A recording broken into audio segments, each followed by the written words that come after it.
John LeBang Show has been known to make people laugh, sing, think, scream, throw things in rage, and generally lose their minds. Listener discretion is advised.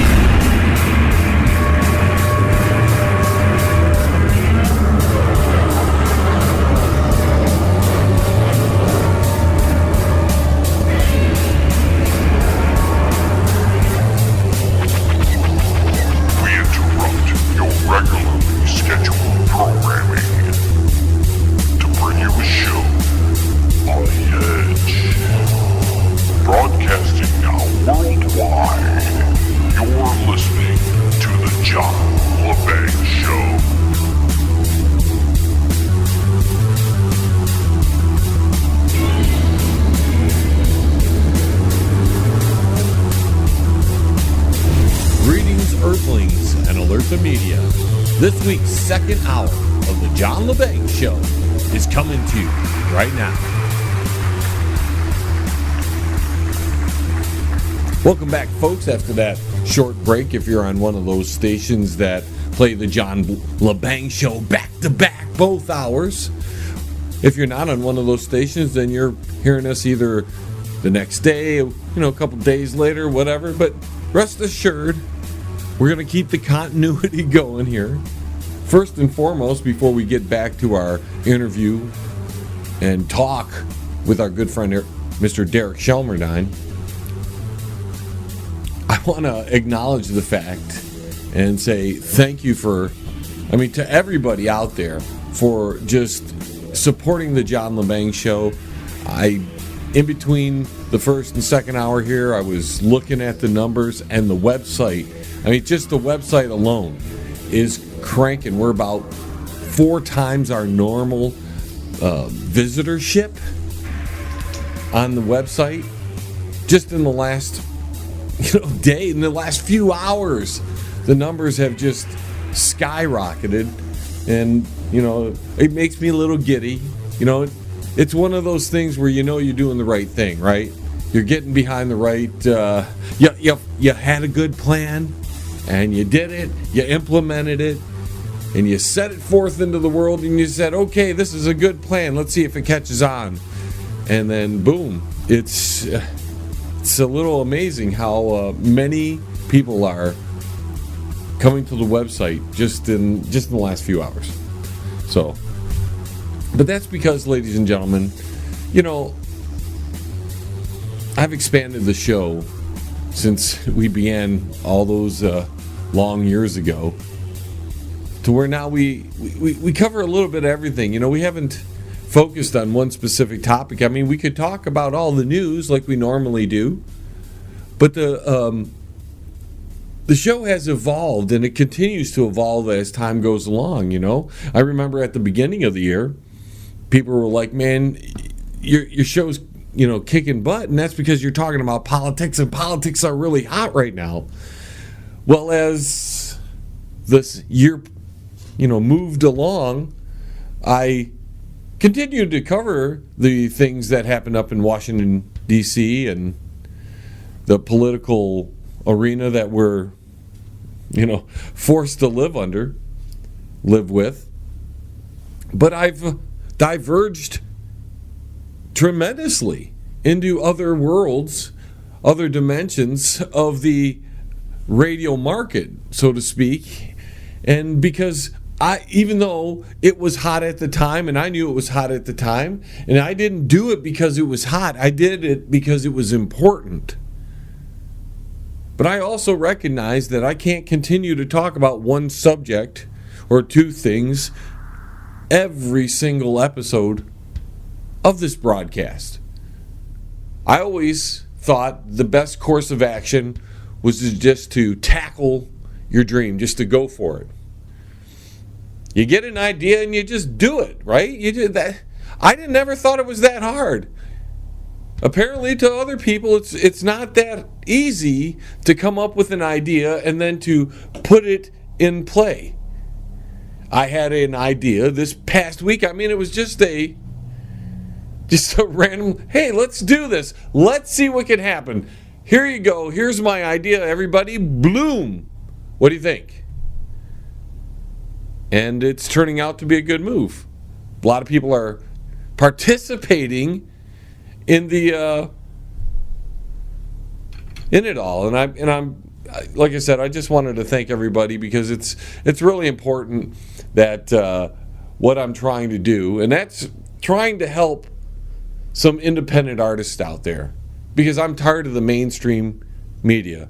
You know, I've always gravitated to the little guy, to the individual, the band that is just trying to do it on their own and not trying to suck up to somebody. I can't stand when people are just trying to get other people's money so they can do their thing.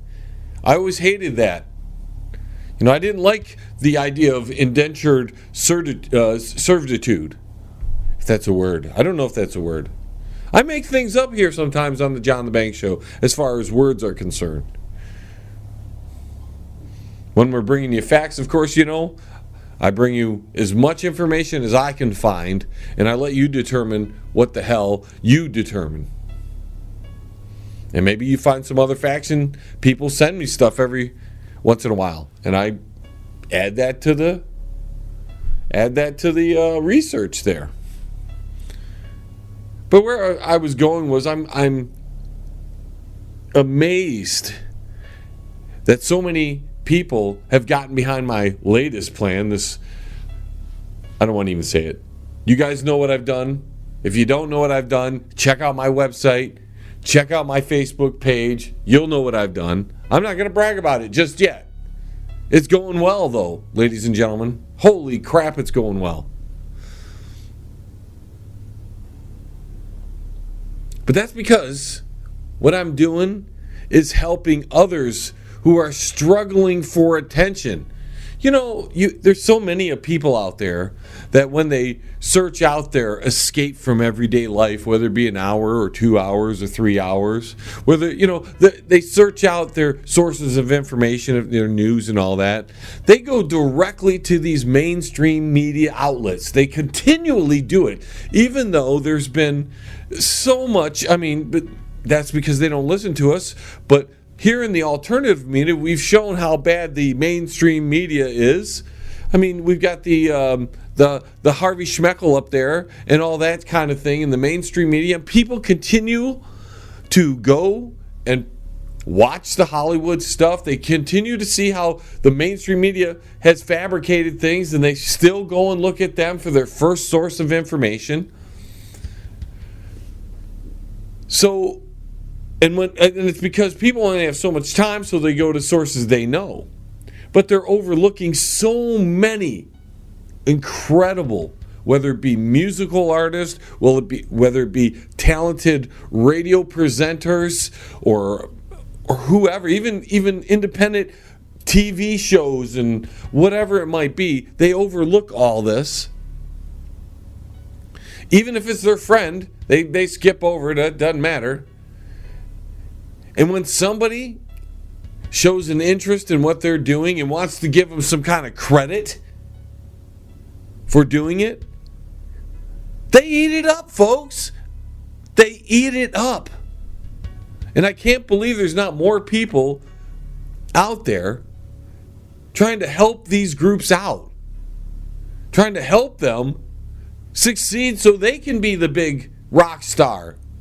I don't know about you folks, but I'd rather have somebody I know make it big and famous than have some complete stranger do it. I don't even know the person. But we do it every day. People left and right, everywhere, will watch the mainstream media, whether it be Hollywood, the news, any of those mainstream outlets. They'll continue to watch it, even though we have all these scandals. We've shown how many times the media has deceived everyone, hasn't told the whole truth. We show all this, and people still return to their ways of going back to the ones that offer that stuff. And when like I'm saying, when I get some attention like I've had this year, when I've actually been able to succeed a little bit at what I'm trying to do, it makes me feel good, man. And with that in mind, I developed this idea to help out others. See, I don't do the whole charity thing like other people. My way of helping people is going out there and going, here's my hand, dude. This is what I'm going to offer you. Now, if you want to take the offer, and a lot of times it's in your favor, if you want to take the offer, then join in. If you don't, that's fine. You can not do it at all. It don't matter to me. But I'll know in the future not to, put any effort behind you. See, that's how I roll on this world. I have a John bartering system. I'm going to be cool to you. And as long as you're cool back, we're all good. If you blow me off and I'm cool to you, I might try a little harder to hit you on the shoulder. Hey, man, I'm trying to be cool to you here. But if you're going to ignore me, then after a while, I'm not going to even focus. You don't even exist to me because that's cool. No big deal. If you treat me like a jerk, boy, I have my ways of handling that as well. So even if you're not interested, do not treat me like a jerk. Do not act like you're better than me, because I'm telling you, you're not. And I have my own ways of dealing with people who are idiots. Let's just say that. We don't hold back, do we, here on the John LeBang Show? Nope. We find a moron, a schmeckel, a schmegigi. We see any of those kind of people out there, we point them out, don't we, John? Don't we, out there? I was going to say John. Folks, we're going to take a break early here because we do have a lot to cover with Mr. Derek Shelmerdine, part 2 here. So what we're going to do, we're going to go to break right now. When we come back, you're going to hear part 2 of the interview. It's going to take up 2 more segments, about another half hour, another 35 minutes of interview there. We're going to hear those 2 segments, and then at the end of the show, we're going to come back and do something else. So stay tuned, and we'll be right back, ladies and gentlemen. Now, don't get your panties all worked up. The John LeBang Show will be right back. And you'll love it. Check out the new book from Derek Shelmerdine, Rock and Roll Unravelled. It tells the story of rock and roll from its roots right up until the mid-'70s punk. Rock and Roll Unravelled. Not just the music, but also the events that shaped the music. Rock and Roll Unravelled. It includes the backgrounds to recording sessions, singles, album releases, births and deaths, epic concerts, and festivals. Rock and Roll Unravelled. Shelmerdine has made a painstaking effort to document pretty much every event that would prove significant in shaping popular music. Rock and Roll Unravelled. Purchase the book at www.rockandrollunraveled.com. Follow him at Twitter at R&R Unraveled, and look him up on Facebook at Rock and Roll Unraveled. Rock and Roll Unraveled. By author Derek Shelmerdine. Available now. CRRM, CarePoint Billing Services. Their billers and managers are all dedicated to working for you to increase your profits. For more information, call CRRM at 248-579-3805. CRRM, CarePoint Billing Services. You're listening to the John LeBang Show. Join the radio revolution right here. It's better than some good Thai stick, man. Yes, I would like some too. I think of myself more as a song and dance man, The only reason that we are still together is that the subtlety of delicate change in the music. Some of it's old, some of it's new, something borrowed, something brown. It's let's say you have a band that wears makeup, and you've got snakes, and you've got guillotines, and you've got really hard rock, Detroit rock and roll. All those groups and people that started off when we were starting off, they're all still going. It's funny how many times rock and roll's been dead. Yeah, how many times people have said it's been dead, it just keeps coming back like a bloody phoenix. Rock and roll! I mean, Motown's got to be one of Detroit's biggest exports ever, I would imagine. On the 14th of December, 1959. It's hard to believe it was 1959. You tend to think of Motown as more mid-60s, but it was a lot of it going on before then. 14th of December, 59, Berry Gordy actually formed the Motown Company and set up his Hitsville, USA. I always think that's a great name for a studio. Yes, awesome. You still can visit the building, I believe. Oh, yeah. I mean, that should have a preservation order on it. That should be there for thousands of years to come for people to look at how recording studios should look. Well, we can only hope with the way they run the city. It goes up and down, up and down. We're lucky to keep any of our treasures. Right. Well, that's sad. But he'd started the company. Well, not the company. He'd started his first label. His first label was Tamla. And he'd actually kicked that off with an $800 loan from his family on the 12th of January 59, so just under a year earlier. And he's also not heard a lot. Berry Gordy Jr. was quite a prolific songwriter.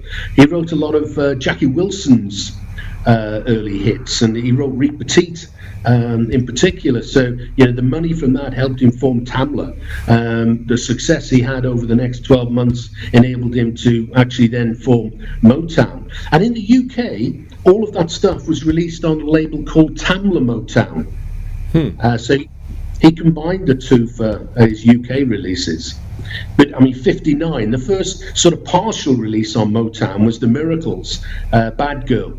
But the main release was under license to Chess, and it was October the following month where the full first release, which is Motown 1000, the Saturn Tones, a track called My Beloved. And then there were just so many good bands. But the reason I just mentioned the Temptations and the Four Tops, I mean, they're two of my favourite Motown bands, I must say. I mean, interestingly enough, they're different in the sense that the Temptations, their first single, Oh Mother of Mine, was on Miracle Records, because there were actually a bunch of labels under the overall Tamla, in the overall Tamla family. That was released in the summer of 1961, and the Four Tops, they actually signed in 63 to the Workshop Jazz label, which was one of the labels, but for some reason the guys at Motown didn't see the potential in the Four Tops, and for about the first 12-18 months they acted as backing singers.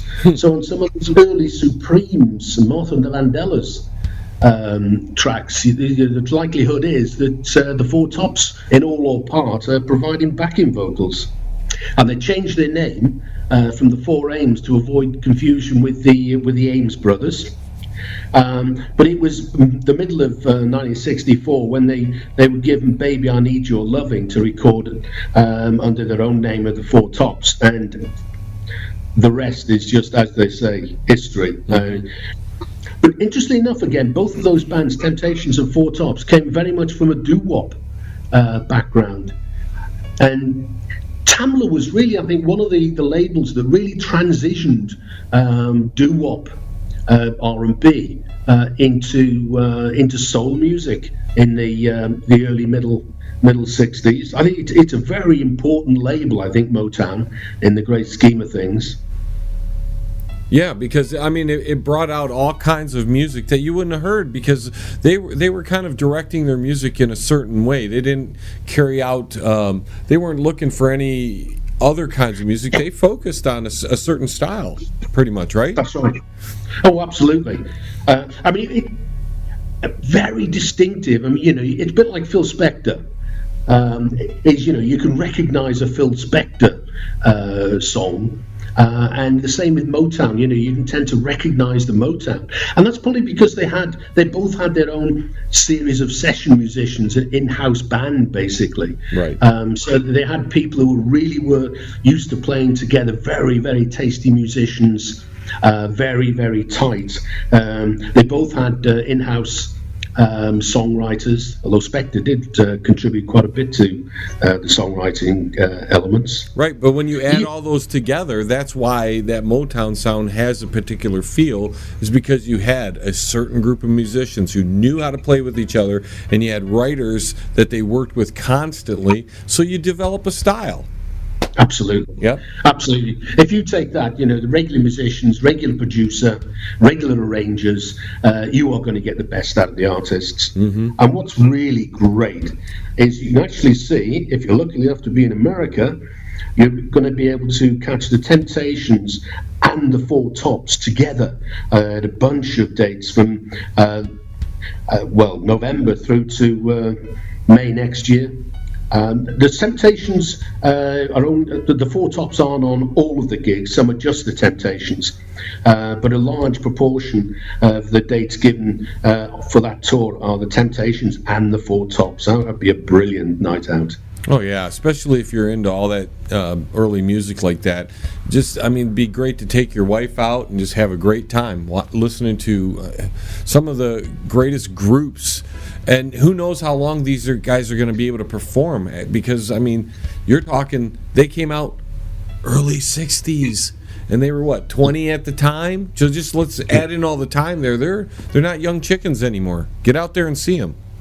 Yeah, and what's happening is the bands do carry on because you get younger people coming in and joining who weren't in the original lineups. Often you've still got people from the original lineups there, so you know the whole thing is just superb, self-perpetuating almost. Exactly. Now you have one of my favorites next, Derek. I love this guy, Billy Idol. Billy Idol. Absolutely. Well, I mean, this really is one for the UK punk aficionados as well, because the date itself is the 21st of December 1976, and that's when the Roxy Club opened in London, in Covent Garden. And what it was the UK's first venue dedicated to punk rock, and it was Billy Idol and Generation X with Susie and the Banshees who were there on that opening night. Oh, so that would have been a great night to be at, because UK punk was breaking around very end of '76. It would really, UK punk was 1977 basically, interestingly enough. The Roxy Club itself closed in early 1978, so it completely mirrors the actual zenith of British punk rock in the UK. Billy Idol and most of the group had previously a month or so earlier left a band called Chelsea. They'd split with the lead singer, Gene October. I think that's a great name to have. He built a second incarnation of Chelsea, but they became Generation X, and they were together till 1981, which is quite a while, till Billy Idol moved off onto his own solo path. Very successful solo path. Oh, absolutely. And he's on tour, right? There's not an awful lot of dates. I mean, he's at the Rockville next April, a 3-day music festival with people like Ozzy Osbourne, Clutch, Foo Fighters, and another great name band, Five Finger Death Punch. Yes. I'm a big fan of Clutch. I don't know if you've heard much about them, but I'm a huge fan of Clutch. Very much Billy Idol seems to be. But I think what he does, he doesn't so much embark on tours. He just does sort of gigs here and there, and that's the only one I found listed at the moment. But I'm sure there's going to be lots of gigs up and down that he'll be at. That's Rockville's in Jacksonville, in Florida. Yeah, and where else do you want to play when you're jamming with Ozzy, Clutch, and the Foo Fighters and Five Finger Death Punch? Do it in Florida, man. Absolutely. All right, so we got Judas Priest next, right?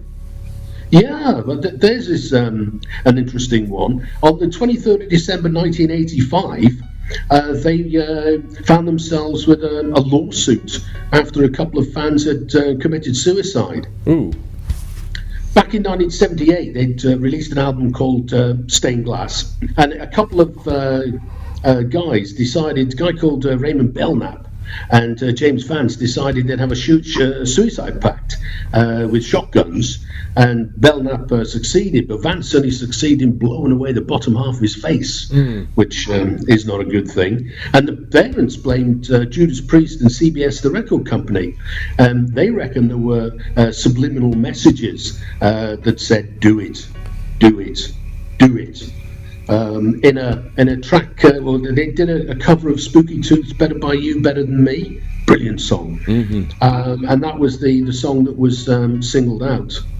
And it's about 1990, so 5 years later, the court settled in the band and the record company's favor. Yeah, it's hard to blame a band for people doing something to themselves. So I think so. Yeah. Are they on tour now? Yeah, Judas Priest are on tour in North America, USA, and Canada. Well, not actually at the moment, but they've got a tour coming up in the spring. They've got the dates 13th of March to the 8th of April already booked. But again, the chances are that there'll be more dates linking around these particular dates. Yeah, that's what artists do. They give you the initial tour dates, and then all of a sudden they start adding a bunch on as there's a demand for it. Absolutely. They sort of test the water. Mm-hmm. But yeah, it's interesting. There've been a couple of those. Ozzy Osbourne found himself in a similar situation with a suicide lawsuit. Again, I think he won that one. But I've listened to that track a few times, and I do struggle to hear any subliminal messages in it, I think. Yeah, it's brainwashing you. That's why you don't hear it, man. It's subliminal. Exactly. Probably not drinking the right drink or That's right. Whatever. Now, there's a whole bunch of birthdays in December, correct? Oh, absolutely. I mean, some people who really are, pillars of the rock and roll world. And what I've done, I've separated them out into people who are on the road and the first bunch of people who are sadly, only now performing in the great gig in the sky because they've moved on to the next world, as it were. And interestingly enough, the first on the list, born in 1921 on the 15th of December, was Alan Freed, the man who's accredited with coining the phrase rock and roll. And the disc jockey really did probably more than most to bring black R&B music, particularly to white teenage audiences. And he was such a big part of the early rock and roll story. But he got caught up in the whole payola thing, rather sadly, and he died on 20th of January 65, quite a penniless and broken guy. A lot of the artists end up that way. It's weird because their music gets so popular, and you would think they'd have a lot of money saved up from all the royalties, and some of them just can't keep that money in their pockets. Yeah, that's true. I think there was less money around, though. I think there was nothing like the amount of money in the industry, even for people who are very successful. They didn't earn anything like the money that people have earned over the last decade or so. Right, and that's maybe why some of these guys are touring now, because you can earn the big money right now.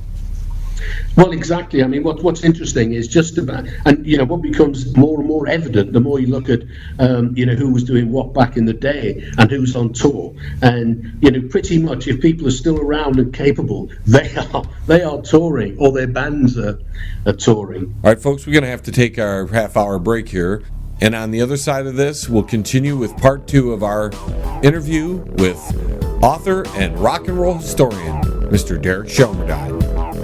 Stay tuned. Smoke them if you got them. Because the John LeBang Show will be right back after this. That's guaranteed. Yes.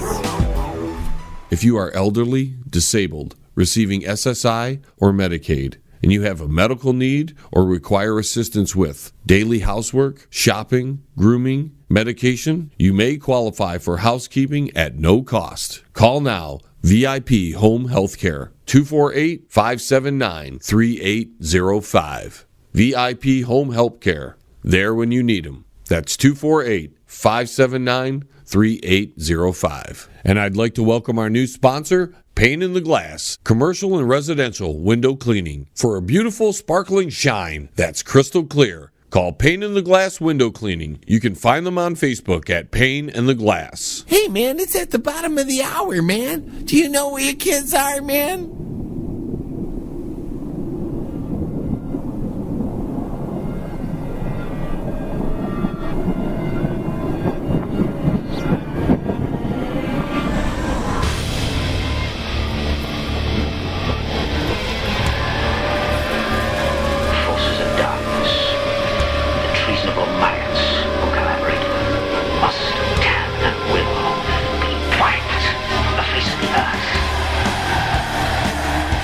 Welcome back, folks. We continue with our conversation with rock and roll historian and author, Mr. Derek Shelmerdine. The next one was a guy born on the 23rd of December 35, Johnny Kidd, one of the real British rock and roll guys. He was Johnny Kidd and the Pirates, fabulous, shaking all over. But they called themselves Johnny Kidd and the Pirates. They called themselves the Five Nutters. I'm not sure if not in the UK, nutter means a sort of crazy person. Yes. Yeah, it's the same in the States, is it? Yeah, well, we have a lot of nutters here. Absolutely. And one of the stalwarts of R&B, particularly 50s and early 60s, was a guy called Johnny Otis. He was born on the 28th of December 1921. Drummer. He was an all-round kind of character.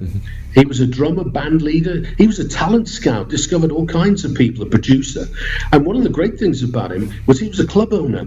In 1948, he opened the Battle House Club in LA, and that's accredited as the first club dedicated solely to R&B.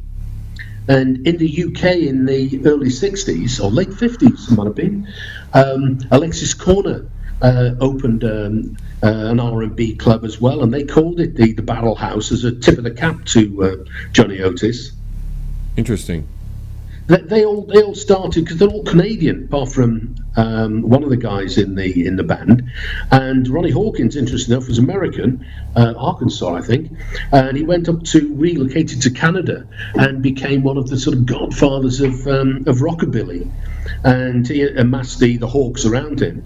And then they sort of came to know Bob Dylan, and became Bob Dylan's backing band. I was saying earlier on that Electric tour, they were still calling themselves the Hawks, and then they changed their name to the band. But they were together an awful long time before the Bob Dylan and the band records. But the band, I think, has always been one of these musicians, bands, very, very highly rated. And some great stuff, and very simple. They were very much, I think, down the less is more kind of music. Another guy who had a birthday on the 29th was one of my favorite drummers of all time, Cozy Powell. Oh, absolutely. Jeff Beck Group, Rainbow, Whitesnake. He played for Black Sabbath for a little bit. He's been in just about. He's the music slut out there on drums. He plays for anybody who will let him in. Absolutely. Oh, he's absolutely superb drummer. Yeah, and you can't find a guy more solid. If you need a solid drummer, especially for the studio, you bring him in. And then Bo Diddley's the next day, correct? That's right. He was born on the 30th of December, and he's got that very, very recognisable rhythm that he calls shave and a haircut, 2 bits. Shave and a haircut, 2 bits. I think that's a great way to describe that rhythm. I mean, it really does catch the whole thing with the comma after haircut for the pause. And Del Shannon, of course, was born on the 30th as well, the same day, different year though. He's born 6 years later in 34. He sadly killed himself. He shot himself. Although, there were rumours around that sort of time that he might replace Roy Orbison in the Travelling Wilburys. And thinking about that, I think he'd been a great voice for that.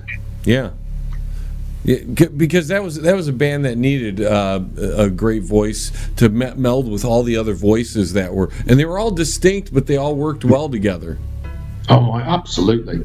Yeah, I think they were really great, and I love the way they call their second album, third album. There is no second album. Right. I always think that's a great thing. But on a happier note, because none of those people you're likely to ever see again this side of the great unknown. But people are still on the road. I mean, Rick Nielsen of Cheap Trick, they're out on the road in December. From the beginning to the end, basically. You can catch them in the USA, Argentina, Chile, and Brazil. So they're really quite active. And he plays, of course, he's famous for this 5-neck guitar that he plays. Yeah, I don't even know how to do that. It's hard enough with one neck. But that must be a sight to behold. It really must. Yeah, they're a good band. I saw them probably about 15, 20 years ago down at Hart Plaza here in Detroit, and they put on an amazing show. They're much better live than they're overproduced or something in the studios. Man, you get them live, and they're a good old-fashioned rock band. Yeah. She's tight. Oh, sorry. Yeah, no, absolutely. It's amazing how some bands really work live, and they just don't transfer that well to vinyl, to records, CDs. There's some piece of magic that sometimes some people have live, which is just absolutely awesome. Yep, they're one of those bands that if you vaguely know them on the radio, just drop all that and go see them live, because it's so much different live. Yeah, absolutely. And another guy who's been around forever, Jorma Kaukonen. He was born on the 23rd December 1940. Jefferson Airplane. And then towards the end of Jefferson Airplane's life, they formed a band called Hot Tuna. Hot Tuna. Really we all like some hot tuna. Absolutely. And they wanted to get back to the rock and roll roots, basically. And when Jefferson Airplane got back together as Jefferson Starship, they decided that they wanted to carry on with Hot Tuna, and that's carried on ever since. And they're around as well. America and Jamaica. They've got a week in Jamaica, so a good excuse to go on a cruise, I guess. Yeah, so you can see John McCaukenan in Hot Tuna. They've got an acoustic version and electric version of various gigs, and they're playing end of November through to April, including some gigs in Jamaica. But I mean, one of the guys that sadly you can't see, but the band is very much on tour, is Lemmy. Lemmy was born on the 24th of December 1945 in Hawkwind, and then moved over to, sacked from Hawkwind, and formed Motorhead. And he was Jimi Hendrix's roadie for a while. He started, this is just my opinion, but when he passed away, it started a great passing of a lot of musicians, like right after that. And in the past 2 years since Lemmy died, we have seen a tremendous amount of just extremely famous and talented people leave this earth, right up until just recently with Mr. Malcolm Young. Yeah, absolutely. Absolutely. Well, I suppose as people are getting older, they're sort of likely to be dying off that little bit faster. Yeah, no, it's so we thought. A reminder of our mortality and how old we're getting, Derek. But let's not get into that. Let's talk about some other stuff, like some music stuff. Let's talk about happy things like Henry Vestine. Although he actually did die, but he was born on Christmas Day in 1944. He was in a very early version of The Mother's Invention and Canned Heat, and you can catch Canned Heat on tour right now. They're actually on a Flower Power cruise in February 24th to 27th, and that will be so much fun. And in Australia in March 22nd to the 31st, and another band on tour, the Moody Blues. We're talking about them because Mike Pinder was born on the 27th of December. Night he left white satin. Oh, hey, sorry. Interesting. Always time for a song, John. I mean, he left in the sort of mid-late 70s, but Moody's are on tour now. You can catch them in America in January. 10th, they've got some dates, 10th to the 31st listed. And what's great is you've got Graham Edge, who was one of the originals. He played on their first single, Go Now. And Justin Hayward and John Lodge are part of the band. They joined in '66. So that's pretty good. Yes. Patti Smith, she was born on the 30th, and Lenny Kaye, the guitarist, born on the 27th. They're still active and about. She's playing a gig in Dublin on the 6th of June. And Jeff Lynne, talking to the Travelling Wilburys, he's on tour with Jeff Lynne's ELO, and he's all over the place: USA, Scandinavia, Europe, UK, Ireland. And that's, he's doing a lot of forward planning here. He's got some dates in the diary for the 2nd of August to the 26th of October 2018. One of the sad things, I think, one of the first real casualties, I suppose, of rock and roll was Johnny Ace. On Christmas Day 1954, he was playing a gig in Houston, Texas, with Big Mama Thornton, and he was backstage waiting to go on, and he lost a game of Russian roulette. Boom! A very rock and roll way to go. But I mean, I do like Johnny Ace. I mean, that's how you want to get ready for a gig, is play a little Russian roulette. It relaxes you. Absolutely. And then you've got Christmas in Chokey, of course, for Phil Spector, although he does qualify for a mention because he was born on the 26th of December, 1939. But he was found guilty, of course, of Lana Clarkson's murder, and he got 19 years to life for that. So I don't think he'd be making too many more Wall Sound, sadly, records. Now we have some quickly. We have a couple Christmas stories you want to tell us, right? Yeah, I mean, Elvis had a great Christmases. On the 29th of December, 1956, he had 10 slots on Billboard's 100. The highest one was number 2. He was kept off the top spot by Guy Mitchell's Singing the Blues. But if you imagine that his first RCA single, Heartbreak Hotel, was released on the 10th of January. You know, he went from a standing start to 10 singles on the charts in less than a year.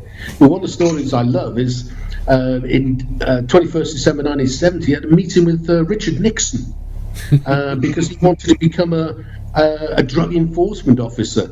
And he contacted famously with a handwritten note to Nixon and said, "Can I come and see you? I'd love a BNDD, Bureau of Narcotics and Dangerous Drugs badge." And Nixon met him and actually gave him one. So he was an official narcotics agent, as it were. So that's how he got all those drugs. Absolutely. He busted everybody else and kept them for himself. Absolutely incredible. And he gave Nixon a commemorative World War II Colt 45 as a thank you gesture. But he planned in the mid-70s, 24th December 74, he abandoned a karate movie. He wanted to make another movie, and originally he wanted to be a karate star, and then he decided we'll just make a movie about karate. But on the Christmas Eve 74, there was a note he famously had abandoned the movie for health reasons. The movie did appear, though, in 2002 as Gladiators, the 1974 Elvis Karate Legacy project. So it is possible to see what he was getting at. Elvis Leroy. I mean, it would have been great to have seen Elvis in a full-on karate movie. I mean, that would have been good fun. Oh, yeah. Oh, sorry. Perfect.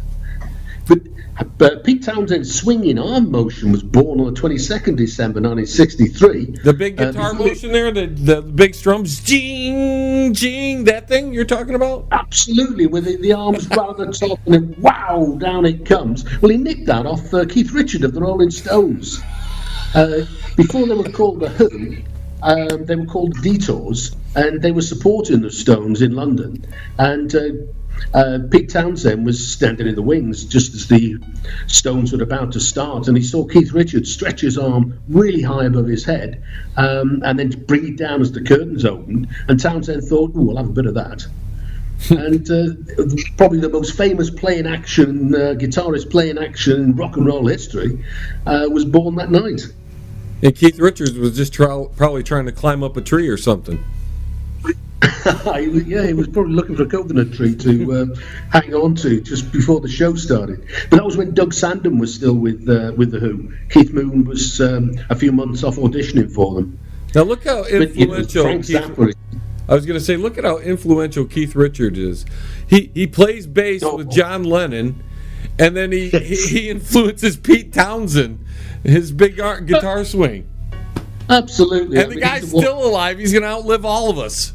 Oh, without a shadow of a doubt. I mean, if anybody looks as the embodiment of rock and roll, it's got to be Keith Richards. Absolutely got to be. But I'm really pleased that Frank Zappa could make the festive cut. He was born on the 21st December 1940. But what I really like is on the 2nd December 1964, he very nearly had the first ever rock opera. He'd written something, or was in the process of writing something called I Was a Teenage Malt Shop. But it was turned down by a guy called Joseph Landis of KNX XT, a division of CBS television. But that would have preceded the Who's Tommy by nearly 5 years. That's also when Captain Beefheart got his name, because Don Van Vliet was working a lot with Zappa in the early 60s, and they wrote a thing called the Birth of Captain Beefheart, and that's where Captain Beefheart took his name. So at least not everything was lost to posterity. When I was a teenage, Malt Shop was shelved. They had recorded 2 or 3 songs from it, and they do crop up every now and again. Now, but it's amazing. Now, for this rock opera, this was Zappa himself, or was this Mothers of Invention? No, this would have been Zappa himself. I mean, he did. There was only one. I think Jim Sherwood. Motorhead Sherwood was part of this recording, but this was very much a Zappa project, not a Mothers of Invention project. Okay, interesting. Yeah, but it was a sad time for British TV or music lovers. British TV over Christmas. 27th of December 58 was the last ever episode of 6.5 Special, first ever Brit music show. That had started 18 months or so earlier. And 23rd December 66 was the last ever episode of Ready, Steady, Go, which was mid-60s absolute mod heaven. It was a fabulous thing. That had started in 1963. So that was quite a sad time, really. But you had a couple of contenders for the first ever rock and roll record being recorded. 28th of December 1947, when Only Harris recorded Good Rockin' Tonight, actually released a year earlier by Roy Brown, the guy that wrote it. But it was Elvis's second Sun single, and recorded by just about everybody and played by just about everybody afterwards. And the 30th of December 1950, the Dominoes released 60-Minute Man, another contender for the first rock and roll record, but that was one of the first songs that our black R&B artists, the Dominoes, but was a big crossover and attracted a white teenage audience. But the guy who's the lead singer was Clyde McPhatter, who left the Dominoes in '53 and went on to form the Drifters. Yeah, and the last thing for the Christmas festive thoughts, Leonard Cohen. On the 27th of December 1967, he released his debut album, Songs of Leonard Cohen. You just laid out so much stuff for us. I mean, I'm gonna be listening back to the show, just keeping up with my rock and roll history. Now, you get all this stuff from your book, correct? Well, every one of those stories is taken straight from the book, yeah. So they're all in there with a lot more detail, obviously. And you're all over social media. Why don't you let everybody know what your social media is? Yeah, well, Twitter, you can find me at RNR Unravelled. Facebook, it's at Rock and Roll Unravelled, and the website's a great place. I'm always trying to add stuff onto there. That's www.rockandrollunraveled.com. I take some stuff from the book. I add stories to the book. What I like to do, what I can, particularly on Twitter, is hunt out some great versions of songs that are available on videos, original versions of stuff that people may not have heard. So it's easy to just listen to stuff and say, "Wow, I didn't know that that was recorded by them in 1961 or something." You get the daily taste of something out there, and it just gives you, while you're drinking your coffee, while you're eating maybe a bagel in the morning, you're getting a little bit of rock and roll history right from the man, Derek Shelmerdine. So any big plans for Christmas, Derek? No, relaxing really, I think, to be honest, just feet up. We're over in Spain at the moment. We'll be over in Spain for Christmas. We're right on the seafront, as it were, so hopefully it'll be a nice day. In this part of the world, at Christmas, the temperatures could be well into around the sort of 60 degrees or a little bit less, but certainly jeans, t-shirt, maybe a light sweater kind of weather. So out with the gin and tonic, possibly watching the world go by. That's the plan. That's completely brilliant. So this is our last episode of the year. We're going to see you back next year, correct? You're going to continue to be one of our contributors and our friends, correct? Oh, absolutely. I really enjoy it. It's great fun, particularly when I'm researching stuff as well. It's absolutely brilliant. I love it. Derek, I can't thank you enough again for being a major part into this broadcast, and I wish you and your family a very happy Christmas and a great New Year, and we look forward to seeing you in 2018. Oh, that's great, and a great Christmas to you as well, John, and Thanksgiving, of course. That was Derek Shelmerdine, author of Rock and Roll Unravelled. Ladies and gentlemen, we'll be right back. Where do you think you're going? The John LeBang Show will be right back. So grab a beer and a smoke and sit your butt back down. Stay right here. Powerful, epic music by Toothbox Row. Life-changing lyrics come in every style, empowering humanity to finally unlock the chains of bondage. Experience the edgy side of positive music and rock your world today. From Primal to Divine, available now at sassyalternativemusic.com. If you want to contact the John LeBang Show, feel free to send an email to jlebang@live.com. And if you're on Twitter, look him up at John LeBang. And don't forget to go to his Facebook page at The John LeBang Show. Now here's John. So we have another person that's being accused, a local boy, Mr. John Conyers. He's now being accused of being a pervert, basically. There's a lot of that going around in the mainstream organizations, aren't there, ladies and gentlemen? At least there's the accusation of those sort of things. I met him years ago when I was a aspiring musician and trying to get my music out through an old rag called Jam Rag. They were friends with Mr. Conyers there, and I met him at a couple of the rallies. I thought he was a scumbag then, and lo and behold, if all this is true, all these accusations are true, proven to be right again. He's just another dirtbag. We got to give him his day in court. I mean, that's what Pelosi's saying, innocent until proven guilty. I mean, it doesn't go that way for a lot of us. If you're a famous person who's admired by a so-called political group of a specific orientation, well then you're innocent until proven guilty. Now, if you're not part of that group, then you're guilty. You're always going to be guilty, even if you're innocent. It doesn't matter if you're innocent. It doesn't matter if the accusations happened 40 years ago, or the accusations of wrongdoing happened 40 years ago, and there's really no way to prove it. You just throw that out there, and hopefully it sticks, and then you can destroy people's lives. But if you're on a specific side of the aisle, then hey, it's okay. He's innocent, ladies and gentlemen, until proven guilty, which is something I do believe in. But it's funny how if he's on your side, it's okay.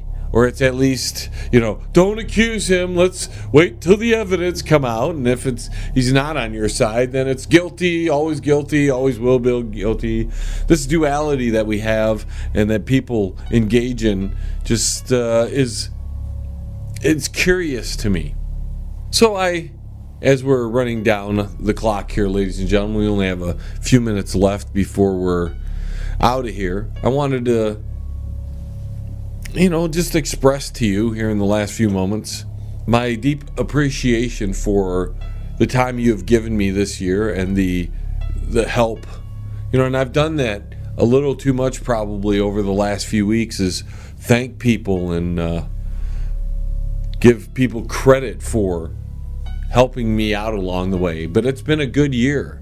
And as we're rolling into our Christmas or holiday scheduling, we don't want to call it Christmas to offend anybody, it's really our holiday scheduling. We've got some Christmas specials. I'm working on something. I had a brilliant idea. My ideas have been pretty good this week. I don't know where they all came from, but they all popped into my head, and I'm like, wow, I could do this, I could do that, I could do another thing.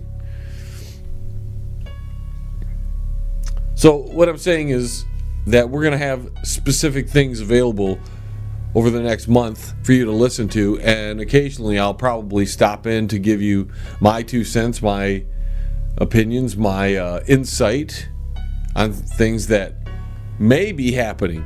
I mean, if something huge happens, ladies and gentlemen, I'm going to be on the radio. Or at least I'm going to be doing YouTube videos, which you'll be able to catch those on my YouTube channel, as well as the website, because that's all available. If you don't know what's going on with the John LeBang Show, then all you have to do is click on www.jlebang.com. Boom, and you head over there. You can find out all the information you would ever need about what's going on with the show, what's happening, upcoming guests that you can get in archives, all those sorts of things. So that's how you can vote on stuff too there, as we have I would say a competition of sorts going on the website right now, as well as other places. But now I'm blah blah blahing away here when I should be discussing some of the things in the news, I guess. With such short time available before we have to get out of here, let me hit a couple of the things in the news cycle. Scientists push LSD for terminally ill patients.